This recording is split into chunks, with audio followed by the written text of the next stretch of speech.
Olá, estamos iniciando o programa Informação e Debate aqui na TV Floripa. E no programa de hoje vamos destacar 187 óbitos pelo Covid nas últimas 24 horas em Santa Catarina. Também vamos conversar com o professor Rubem Manente, que é pós-doutor em Direito Penal, sobre a decisão da segunda turma do STF em relação à suspeição do juiz Sérgio Moro no caso do presidente Luiz Inácio Lula da Silva. E sobre a pandemia de Covid-19, a pandemia do coronavírus em Santa Catarina. O estado está numa situação de alerta gravíssimo para todas as regiões do estado e as informações, os números não são nada bons. Nas últimas 24 horas, Santa Catarina perdeu 187 vidas que foram ceifadas por esta pandemia. Então, é um número altíssimo, os números têm se repetido altíssimos e trazem muita preocupação para todas as pessoas, por isso é importante que cada um tenha muito cuidado ao sair à rua, use máscara, use álcool gel, tenha muito cuidado e, se puder, fique em casa. Além dos 187 óbitos das últimas 24 horas, nesse dia 25, que foi divulgado nesse dia 25, quinta-feira, também foram divulgados novos 7.486 casos, mais gente que se contaminou neste período, que foi registrado nesse período. Então, o estado de Santa Catarina agora já ultrapassa a marca de 10 mil óbitos. Santa Catarina tem 10.108 pessoas que perderam a vida para o Covid-19. Esses são os números oficiais, os números registrados até agora, aquilo que foi detectado. De fato, o que a gente sabe é que muita gente acaba não realizando o exame, tem uma subnotificação enorme de casos e também de óbitos. Então, muita gente que está perdendo a vida, essa doença é extremamente grave, o estado todo está na fase vermelha, todas as regiões, por isso que a gente pede para que você preste muita atenção, tenha muito cuidado, para não se contaminar e não levar o vírus para dentro da sua casa. Diferente daquele vírus, do coronavírus, no ano passado, em que às vezes se contaminava um da família e as demais pessoas não se contaminavam, este vírus, que é uma cepa que surgiu em Manaus em função do alto número de contaminação, né? Isso gera novas cepas, o Brasil já tem umas 3, 4 novas cepas que foram detectadas, né? Este vírus é muito mais contagioso e muito mais letal. Por isso que agora a gente vê, por exemplo, notícias de famílias inteiras praticamente perdendo a vida por causa do coronavírus. Então, muito cuidado, muita atenção, né? Se você for sair de casa, use máscara, mantenha o distanciamento social dentro do possível, né? Não fique em áreas fechadas com ar-condicionado ligado, que isso é muito perigoso, né? E, se puder, quem tem essa condição, a gente sabe que isso não é para todo mundo, muita gente tem que sair para a rua, tem que ir à luta em busca do sustento para a sua família, porque não há uma política que ofereça uma assistência, uma ajuda nesse momento para a maior parte da população de trabalhadores, microempresários, que estão aí sem ter uma política econômica que possa ajudar nesse momento para ter um distanciamento social maior. Então, tenha muito cuidado. E quem puder ficar em casa, fique em casa, se cuide, cuide das pessoas que você ama. É muito importante que a gente tenha esse cuidado neste momento. Também tem informação de mais vacinas chegando ao estado. Nesta sexta-feira, chegam a Santa Catarina mais 141.400 doses da vacina, sendo 25.200 da AstraZeneca Fiocruz e 116.200 doses da Sinovac Butantan. Com estas doses, somadas às que já tinham chegado ao estado, Santa Catarina receberá ao todo, somando essas doses, até o momento, 1.018.990 doses, o que dá para imunizar, como cada pessoa precisa tomar 2 doses para ficar imune, né? Dá aí 509 mil pessoas que podem ser imunizadas com o total de doses que chegaram a Santa Catarina. É um número ainda muito baixo, a vacinação no Brasil ela ainda é lenta. O Brasil não se precaveu lá no início da pandemia para comprar a vacina com antecedência, por isso está correndo atrás do prejuízo. Então, muito cuidado, nós vamos ter muito tempo pela frente para imunizar aí pelo menos 70% da população, e aí sim nós temos uma imunização, digamos assim, de rebanho, né? Que uma grande parcela imunizada que impeça que haja a continuidade da proliferação do vírus sem controle, que é o que ocorre hoje. Hoje, o que poderia segurar o vírus é um lockdown, não é por região, é nacional. E para isso teria que ter uma política econômica para salvaguardar a condição de vida das pessoas mais humildes, dos trabalhadores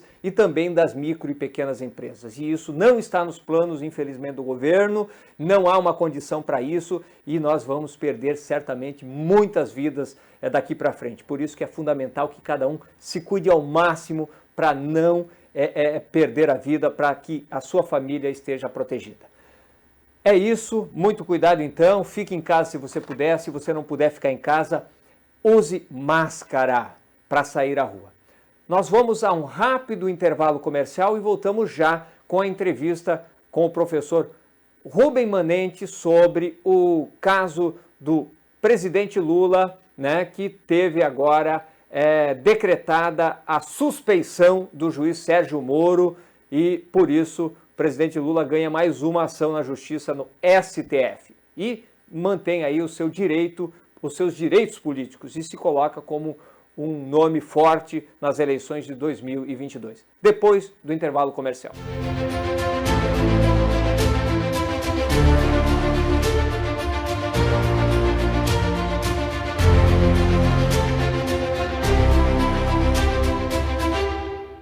Nesta cena está faltando cor, porque nesta cena está faltando vida.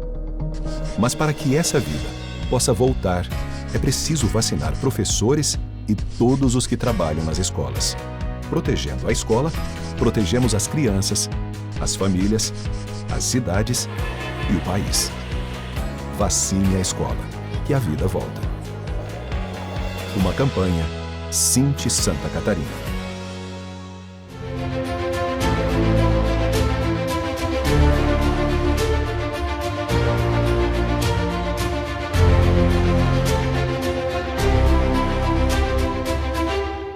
Muito bem, no programa Informação e Debate de hoje nós temos a participação, mais uma vez, do professor doutor Rubem Manente, que esteve conosco há alguns dias avaliando aquela ação, aquela decisão do ministro Fachin, que retirou de Curitiba o foro do julgamento do caso do triplex do presidente Luiz Inácio Lula da Silva, né? Aquela ação contra o presidente Luiz Inácio Lula da Silva. E hoje nós trouxemos de volta o professor Rubem para avaliar a decisão da segunda turma do Superior Tribunal Federal, que acatou, né? Que considerou o Moro parcial, né? Do ponto de vista desse julgamento, pelas suas ações e pela forma como ele conduziu este processo. Tudo bem? Como está, professor Rubem? Olá a todos e todas, em especial aí os telespectadores do programa Informação em Debate. Tudo ótimo, né? Então, essa semana a gente teve aí essa decisão, né, que foi importantíssima para nós no campo jurídico e político, sem dúvida. Eu queria dizer que desde a última entrevista nós temos um upgrade do entrevistado, que agora não é mais apenas doutor, é pós-doutor em Direito Penal, também professor da Universidade Sesusk e que vem aqui, tem contribuído conosco nessas avaliações.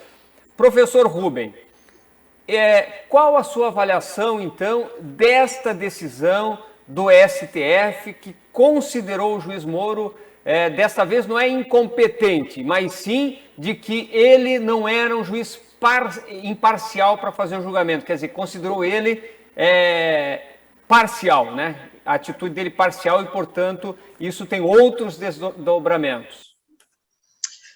Então, a segunda turma do Supremo Tribunal Federal decidiu essa semana que o ex-juiz Sérgio Moro atuou de forma parcial, atuou com imparcialidade. E a nossa lei dispõe que o juiz deve ser imparcial, ou seja, ele não deve agir nem atuar pendente para nenhum dos dois lados. Os lados seriam aqui os autores e os réus. Então, diferentemente da decisão anterior, em que se reconhecia a incompetência do juízo, naquela decisão anterior, poderiam ser aproveitadas todas as provas produzidas até então. Com essa nova decisão do Supremo, reconhecendo pela parcialidade do ex-juiz Sérgio Moro, nada do processo, absolutamente nada, do início ao final, pode ser aproveitado. Porque esse processo, segundo a decisão da Suprema Corte, do começo até o final, ele estava desequilibrado. Por quê? Porque o juiz, que é um sujeito que deve mediar o processo, que é um sujeito que deve estar equidistante, deve estar separado das partes, que nesse caso era o Ministério Público Federal de um lado e o ex-presidente Luiz Inácio Lula da Silva de outro, se percebeu que o juiz tendia para um dos dois lados, então um jogo que era para ser 1 contra 1, na verdade, nós tínhamos 2 contra 1. E assim como a gente já fez a comparação no nosso programa anterior, fazendo uma analogia entre o processo judicial com um jogo de futebol, o árbitro ele deve ser equidistante dos dois times, e se você perceber que o árbitro está ajudando um dos dois times, a partida tem que ser invalidada. Então, do ponto de vista técnico, essa decisão faz desaparecer todas as provas existentes e elas não podem ser utilizadas novamente. Agora, tudo tem que voltar do começo. Tem um outro detalhe importante, doutor Rubem, que o desembargador-geral da República, imediatamente, ele entrou com uma ação fazendo um recurso para o pleno do STF, que não está previsto no regramento do STF. Quer dizer, a decisão da segunda turma, ela é definitiva, ela não pode ser submetida ao pleno pelo regramento, correto?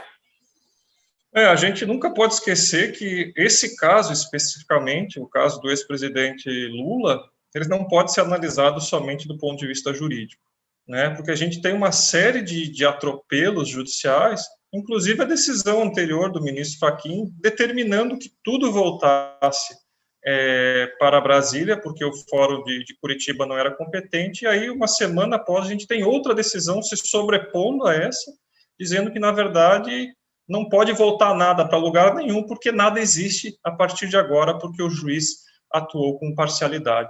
Então, assim, e já o juiz de Brasília e de Curitiba agora estão atuando também para chamar o processo para si. Então, assim, do ponto de vista técnico, inclusive nós que estudamos o processo e lecionamos isso há muito tempo, ficamos totalmente confusos porque reiteradamente não vem se seguindo a lógica do processo por conta desses atropelos do ponto de vista do campo político, o que se chama hoje modernamente de lawfare, a utilização do direito como uma ferramenta de perseguição política, E quando você usa a política por cima do direito, toda a regra do direito, toda a lógica do direito acaba sumindo por conta desses voluntarismos que vão surgindo ao longo do processo.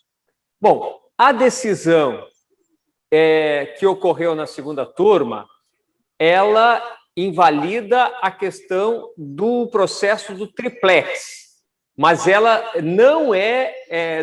ela não dialoga diretamente sobre outros processos que foram conduzidos pelo juiz Sérgio Moro. O que deve acontecer a partir disso, na sua avaliação, em relação a isso? É importante destacar que esse habeas corpus que foi julgado pela segunda turma do Supremo Tribunal Federal se referia especificamente ao ex-presidente Lula. E o argumento de parcialidade do ex-juiz Sérgio Moro deve ser demonstrado caso a caso. Então, inclusive, a última ministra que votou, a ministra Carmen Lúcia, destacou com bastante veemência que o voto dela, entendendo que o ex-juiz Sérgio Moro é um juiz parcial, se referia única e exclusivamente ao caso do ex-presidente Lula. Agora, evidentemente, vai caber aos defensores dos outros réus também suscitar perante o Supremo Tribunal Federal essa questão.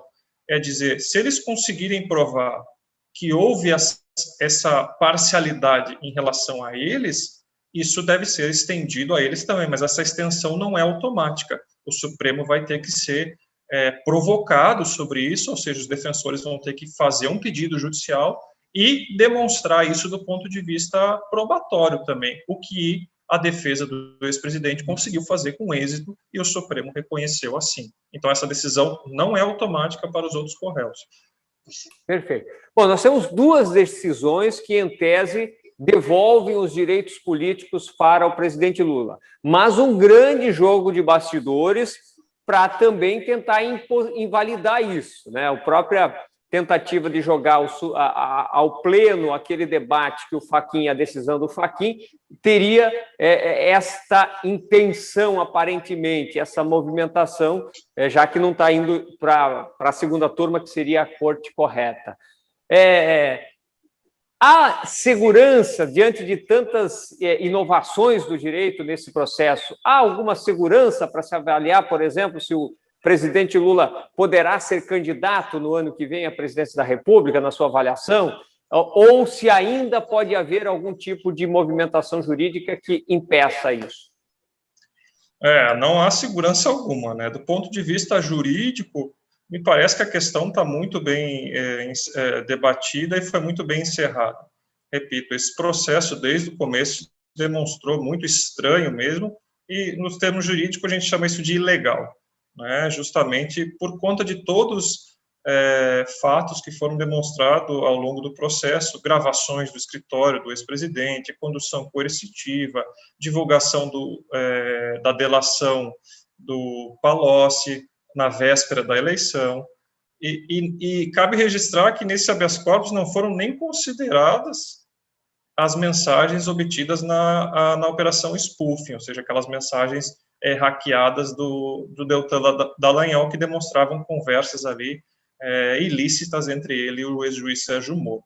Então, agora, se vai haver outra manobra jurídica revestida de política, isso não dá para prever, né? Mas eu, como pesquisador da área, eu reafirmo, inclusive, sustento que você não encontra em nenhum livro jurídico desse país a hipótese em que diz que se o juiz pender por dois lados, o processo é lícito, o processo é legal, o processo é justo, né? Eu queria destacar que o ministro Edson Fachin, quando deu o seu voto, ele disse, não, é normal as partes conversar com os juízes, a lei da magistratura prevê assim, a lei do Ministério Público prevê assim, o estatuto da OAB também prevê. Claro que é normal, isso acontece todo dia mesmo, as partes procuram o juiz. Uma coisa é eu conversar com o juiz, outra coisa é eu combinar com ele, a outra coisa é ele me passar provas pelo WhatsApp para que eu possa fazer uma tese de acusação muito melhor. Então, assim, a conversa entre as partes é extremamente lícita e é saudável. Agora, combinação, isso não, isso é um ato ilegal. Então, em relação a isso, eu não tenho dúvida alguma. Além desta combinação, e na verdade as mensagens deixam claro que o verdadeiro coordenador da Operação Lava Jato era o juiz Sérgio Moro, é isso que elas mostram para a sociedade, ele dizia o que fazer, como devia fazer, o momento de fazer, quer dizer, o tempo todo há isso nesse processo, mas além disso, o próprio processo em si, vamos tirar essa questão da combinação, né, vamos fazer de conta que isso não ocorreu. O próprio processo, ele demonstra uma fragilidade gigante do ponto de vista jurídico, e isso já foi abordado, inclusive, por ti, que também escreveu vários livros e artigos e tal, e também sobre este tema, professor. Então, o processo ele é frágil em todos os aspectos do seu trâmite. De fato, assim, eu gostaria só de considerar a gente pode concordar ou não com as decisões judiciais, isso é normal na nossa área, né? O que a gente não pode aceitar, no ponto de vista de um Estado democrático de direito, são decisões que utilizam subterfúgio assim, para enganar as pessoas, né? Para enrolar. Então, assim, é vergonhosa a decisão do ministro Cássio Nunes, porque ele, primeiro, pediu um tempo para estudar o processo e retirou de pauta esse julgamento, e aí ele estuda o processo durante o tempo, e quando ele retorna para dar a decisão dele, ele dá uma decisão totalmente infundada, inclusive contrariando as próprias decisões anteriores do Supremo Tribunal Federal. Ele chegou a ponto de dizer que não se aceita a prova ilícita no Brasil, de modo que você encontra toda uma literatura nacional e internacional dizendo que se usa, sim, as provas ilícitas em benefício da defesa. Do réu. E todo o voto dele, em benefício do réu, é evidente, e todo o voto dele foi fundado nas alegações da Operação Spoofing, que não estavam sob julgamento.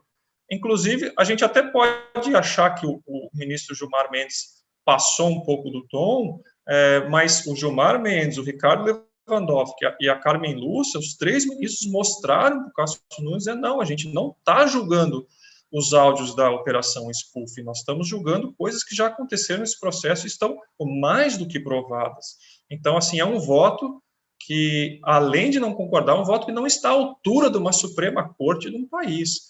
Repito, eu posso não concordar com as decisões, e ao longo da história do Supremo a gente concorda ou não com algumas decisões, inclusive de ministros que hoje a gente concorda, mas você vê que o voto tem um fundamento, tem uma clareza, tem uma linha de raciocínio, é um voto de um ministro da Suprema Corte, né? Não é de um sujeito que depois vai se pronunciar e dizer que a maior contribuição que ele pode dar é o silêncio. Ora, isso eu não espero do ministro da Suprema Corte. Tá? Então, assim, é de lamentar um voto desses, porque não contribui em nada para o debate jurídico mesmo. Né? Para simplificar, é mais ou menos igual alguém ser condenado pelo assassinato de alguém, depois, de uma forma ilícita, ficar patente, visível, evidente que essa pessoa não foi quem assassinou e dizer, não, mas está julgado, a prova é ilícita, então ele vai cumprir com a sua pena. Né? Porque é disso que está se falando. Né? Essa argumentação que o novo ministro indicado recentemente pelo presidente Bolsonaro utilizou. Quer dizer, até para o leigo, como eu e todas as pessoas sabem que a prova não pode ser ilícita para condenar, que, aliás, é o que a Lava Jato fez o tempo todo. Tem um monte de busca ilícita de esquentar prova, esquentar ação da Polícia Federal, que ocorreu antes e depois tiveram que criar procedimento para esquentar documentação. Quer dizer, inverteu-se totalmente o papel da justiça no Brasil por um motivo concreto que está embasado na questão política. E nesse ponto, assim, reafirmo, você até pode não concordar um pouco com o tom do ministro Gilmar Mendes, mas eu lanço o desafio que ele fez também, assim, que algum jurista de respeito nacional e internacional me mostre essa teoria, porque essa teoria não existe. É uma teoria reconhecida em todos os países democráticos do mundo. Se aceita assim, e não é no caso do Lula. Isso é jurisprudência do Supremo consolidada há mais de décadas.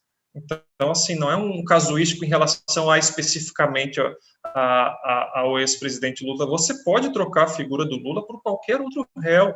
É assim que os estados democráticos funcionam, justamente pelo que você trouxe. Ora, eu descubro uma prova que me inocenta, que me tira da prisão, e eu não posso usá-la porque ela foi obtida de forma ilícita, mas é claro que eu posso. Evidente que eu posso. Ora, está em jogo a minha liberdade, a liberdade de uma pessoa inocente.